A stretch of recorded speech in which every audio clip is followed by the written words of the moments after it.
Om Swastiastu. Perkenalkan, kami dari kelompok 2 akan membawakan materi tentang suara hati.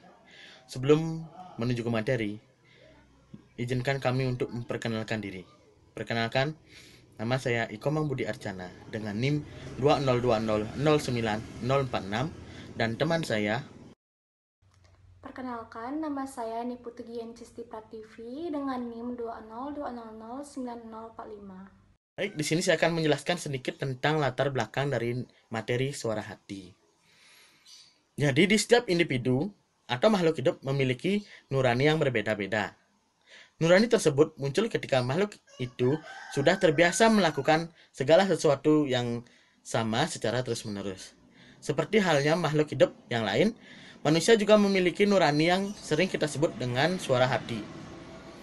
Suara hati merupakan suara yang kita dengar dan dari dalam diri kita. Suara itu selalu kita anggap benar jika kita ingin melakukannya. Suara hati merupakan cermin dari kepribadian kita sesungguhnya.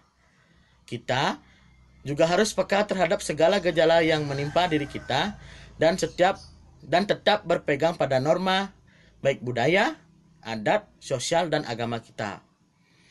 Suara hati sudah dimiliki oleh setiap orang.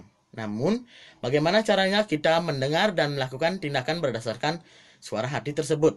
Caranya memang dapat mudah dan sulit, tergantung bagaimana cara kita melakukannya dan niat kita untuk mendengarnya.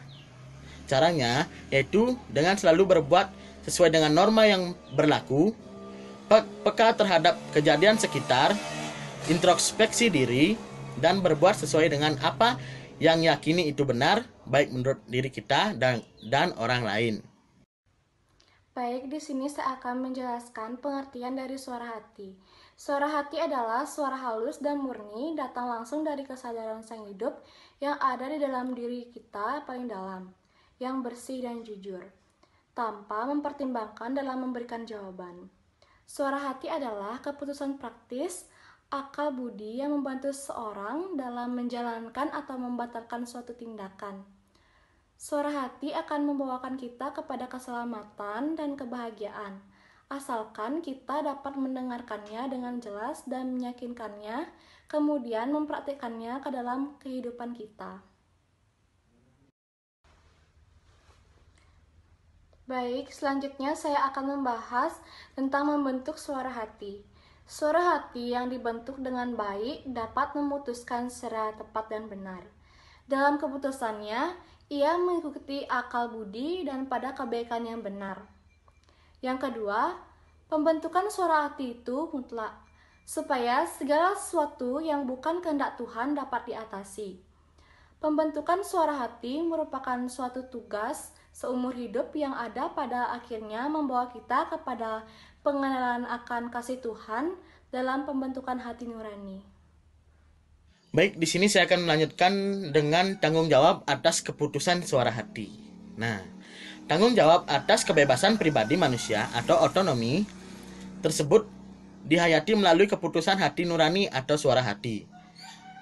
Jika kebebasan dihayati sebagai tanggung jawab, maka manusia memiliki kesadaran moral.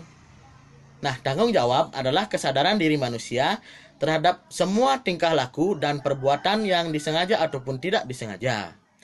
Dalam proses pertimbangan yang mendahului pengambilan keputusan tadi, dengan sendirinya akan terwujud suatu kesadaran dalam hati tentang apa yang merupakan kewajiban dari tanggung jawab untuk memutuskan masalah.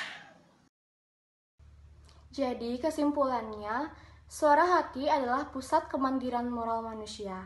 Jadi kewajiban moral dasar ialah agar manusia tidak pernah melakukan sesuatu yang bertentangan dengan suara hatinya.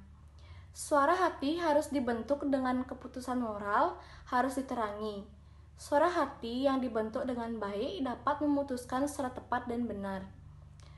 Tanggung jawab adalah kesadaran diri manusia terhadap semua tingkah laku dan perbuatan yang disengaja ataupun tidak sengaja. Kesadaran itulah yang disebut dengan suara hati. Baik, hanya sekian yang bisa kami sampaikan dari kelompok 2. Apabila ada kesalahan kata yang tidak berkenan di hati teman-teman semua, kami dari kelompok 2, saya yang mewakili, mengucapkan permohonan maaf dengan sebesar-besarnya. Saya tutup presentasi pada kali ini dengan Paramesanti. Om Santi Santi Santi Om.